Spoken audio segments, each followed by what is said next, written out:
So what's up? Kamusta? Ayos ba tayo dyan? So nandito tayo ngayon sa may Motorstar Malolos branch para sa update natin at nakita na rin natin itong Motorstar Easy Ride 150p Fi. So bagong nilabas na Fi ni Motorstar. So umpisa na natin yung walk around. Ano pang hinihintay natin? Walk around na natin yan. Ayos na ayos yan. I shoot my shot like Michael. Jordan to the top and right go, I go. Winning on like a maestro. Never gonna stop, no I won't. I know I make it look easy. It took a lot of work, believe me. But now I look like Michael. Jordan to the top and right go, I go. To be the best, need to learn some lessons. To be the best, you can't second guess it.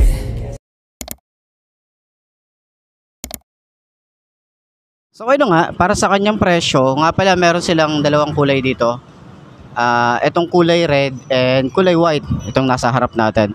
Pero meron pa silang iba't ibang kulay. So update ko na lang din kayo sa mga susunod na vlog. Diyan sa screen nyo, makikita nyo yung presyo niya na masasabi ko na 150cc, sulit na sulit yung price. Kung meron kayong pang cash, advice ko sa inyo, pwede nyo i-cash. Pero kung hindi naman talaga affordable yung cash, check nyo pa rin yung installment nila. At syempre meron yung rebate. So ano pinintay natin, walk around na natin. Excited din ako na i-vlog to, no? Talagang hinanap ko pa to, inaabangan ko din to. So shoutout nga pala sa nag-PM sa atin at yun nga, na-attract natin, nakita na natin sa Motorstar Malolos branch. Okay? So check nyo na lang din sa pinakamalapit na Motorstar sa inyo, doon sa lahat ng mga mag-i-inquire ng ganitong motorcycle. So walk around na natin. So yun nga, meron tayo rito sa kanyang front view, meron tayong windshield pa rin. So last time ito pa rin yung nakita natin. Meron pa rin siyang windshield na kulay black, no? Tapos pwede kayong mag-upgrade dito kasi meron siyang bolts dito, and then yung iba nilalagyan dito ng side mirror. So ang nagustuhan natin dito sa bagong Fi nila, yung kanilang decals. Meron tayong decals ng Motorstar sa harap. May decals tayo rito kulay red and black. May Fi dito sa may side. At ayun lang, napaka minimalist lang. Sa harap lang yung ating decals. Sa likod, naka-emblem tayo. Headlight, same pa rin naman nung sa carb type. Wala naman silang binago rito. Design niya dito, meron siya mga split type na LED, projected lamp na maliliit lang siya pero apat, side by side. Siguro ito yung pag naka-high, meron siyang high and low eh. Meron pang LED rito. Meron din siyang park light dito sa bandang baba. Maganda rin talaga yung itsura dito sa baba na to. Meron tayong signal light dito sa side. Yan. And then naka-telescopic fork tayo rito. Ayan, maganda yung forks nyo. Maganda rin yung kanyang front fender, kulay black. And then glossy, bulky tingnan, may mga lining. And hindi natin masyadong makita kasi pag glossy, hira natin makita yung talagang ano niya, may mga lining niya. So may extension naman yan. Maganda yung likod niya. Mukha siyang walang butas. Pero meron siyang open part dito. And then, oil-cooled na nga rin pala ang isang to. Nice, di ba? Laking upgrade nun, di ba? So, naka-single disc brake, naka-dual pad caliper tayo rito. Parang combi brake siya. Di ako sure kung combi brake siya, pero mukha siyang combi brake. Mags na rin tayo rito, kulay black. And, ano ba to? Okay, matte finish.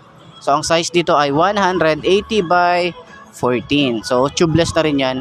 Yuanqing yung kanyang brand. Meron tayo rito extension ng paa para sa comfort natin. Then yung padding nga pala nito, tinanggal lang nila. Pwede siyang palitan ng aftermarket kung meron tayong mga ka-size, 'di ba? May mga nabibili naman, may mga kasukat naman 'yan eh. Gandahan din tayo rito sa kanyang foot pegs. Napakaganda oh, metal, solid, mukhang maganda yung kanyang metal na ginamit dito, tsaka makapal. And then maganda yung kanyang design, sumasabay dito sa fairings natin. Kita niyo yan, di ba? Combination din to ng matte finish, glossy na black, and then white. Ganda ng pagka-white niya. So, dito yung gas tank. Okay? Tapos, yung kanyang ignition. Disusi pa rin naman to, pero dito binubuksan yung seat and fuel. Meron tayong side pocket. Ayan, press natin. Okay? So, sa side pocket, ang makikita natin dito ay meron ba siyang USB port? Ayun, meron siyang USB charging port. Ayan, kita niyo ba? Ayan yung USB charging port.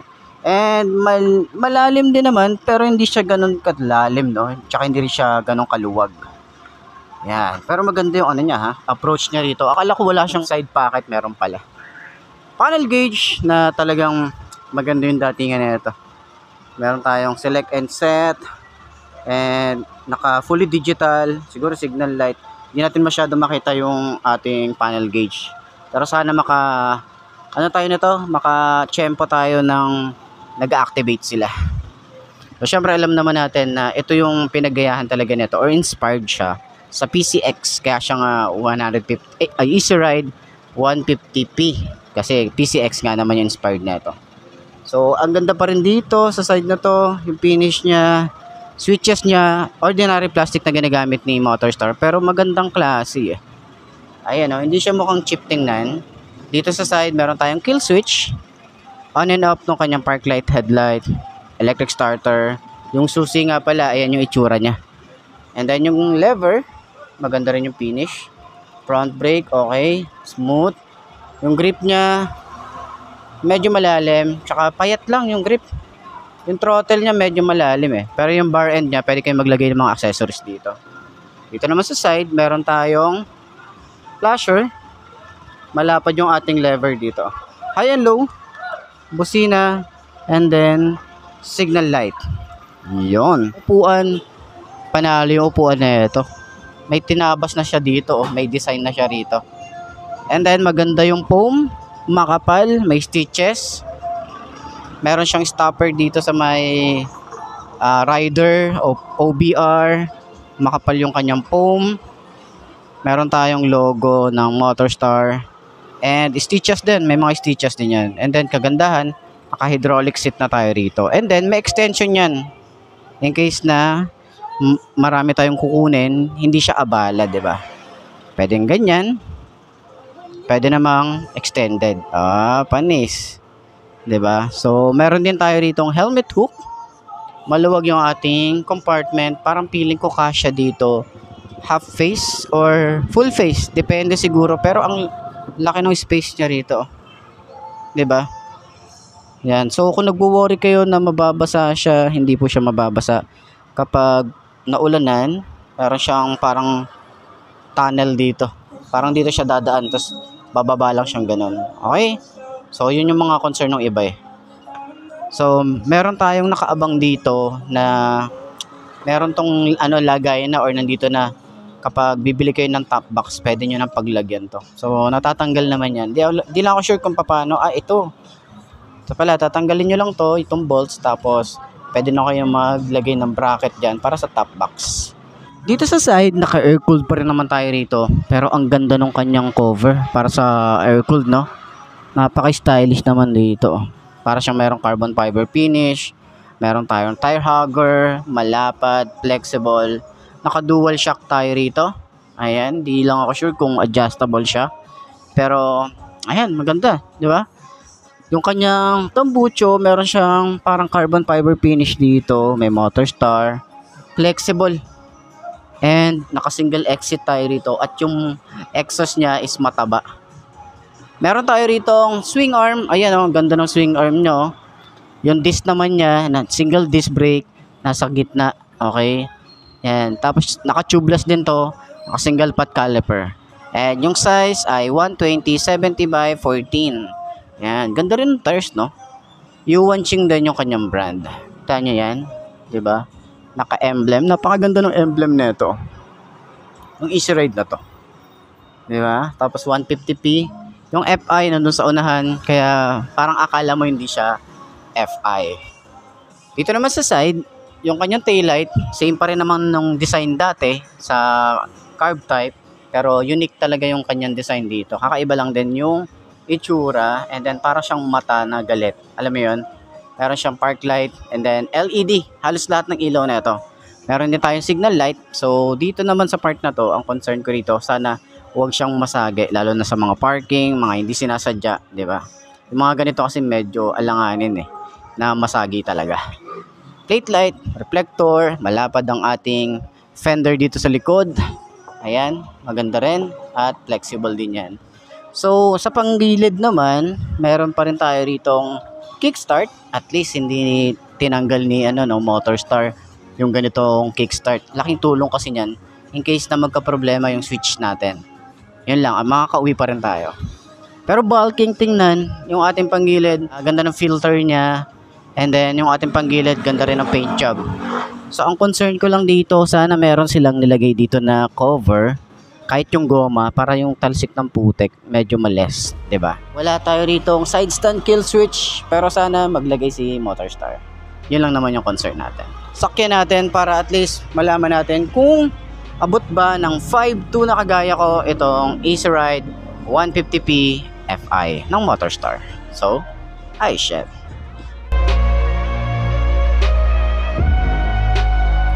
Shoot my shot like Michael Jordan to the top and I go winning on like a maestro never gonna stop, no I won't I know I make it look easy, it took a lot of work, believe me, but now I look like Michael Jordan to the top and I go to be the best, need to learn some lessons.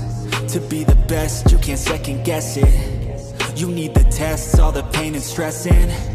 Give me the pressure, man, that shit's a blessing. Okay, unang upo para sa Easy Ride 150p na Fi. Okay, so side stand natin. Ganyan ang itsura niya. Mukhang okay naman siyang side stand. Sakyan natin. 5'2" ang aking height. Yun o, ang lapad ng upuan. Tapos hindi tayo masyadong bukaka rito. Tingnan nyo naman yung itsura natin. Pero naka-boots tayo. Kaya medyo, siguro kung naka-regular boots tayo rito, sobrang tingkayad natin. Ayan, at least tiptoe tayo na hindi tayo hirap. Okay, pwede pa tayong umusad. Pero itsura natin kapag nakatapak tayo dito. Tapos itsura natin pag ganyan, pag mas relax yung position natin sa rides, diba? Ganyan tayo, naka-upright position tayo rito. And then turning radius, sobrang lawak nito. Yung kanyang shock, napaka-smooth nung shock. Yung sa likod, smooth din. So ayun na nga, para sa lahat ng mga gustong kumuha ng ganitong motorcycle, puntahan nyo na lang dito sa may MotorStar Malolos branch para sa mga inquire ng motor na to. So ayun, puntahan nyo na lang yung pinakamalapit na MotorStar sa lugar nyo para mag-inquire ng ganitong bago nilang Fi. So last time nakapag-vlog tayo ng Easy Ride 150cl na Fi. At least ngayon, itong P na sinasabi natin dati na sana magkaroon ng Fi, binigay ni MotorStar. Ayos. Side stand natin or center stand naman natin, kung okay ba siya. Napaka-smooth naman, boy. Ayos. Shoutout natin si boss. Ano pangalan mo, boss? Teddy Manalo from Yeah, mga Gunay, Bulacan. Shoutout kay boss. Yeah. Thank you. Thank you, boss. Thank you. Ride safe.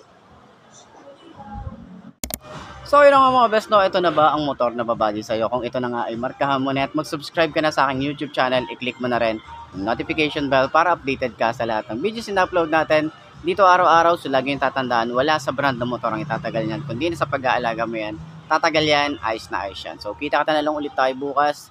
I'm Mark Lee. Ciao. Maraming salamat sa inyo. Nabush. Haha. I know I make it look easy, it took a lot of work, believe me, but now I look like Michael Jordan to the top, here I go.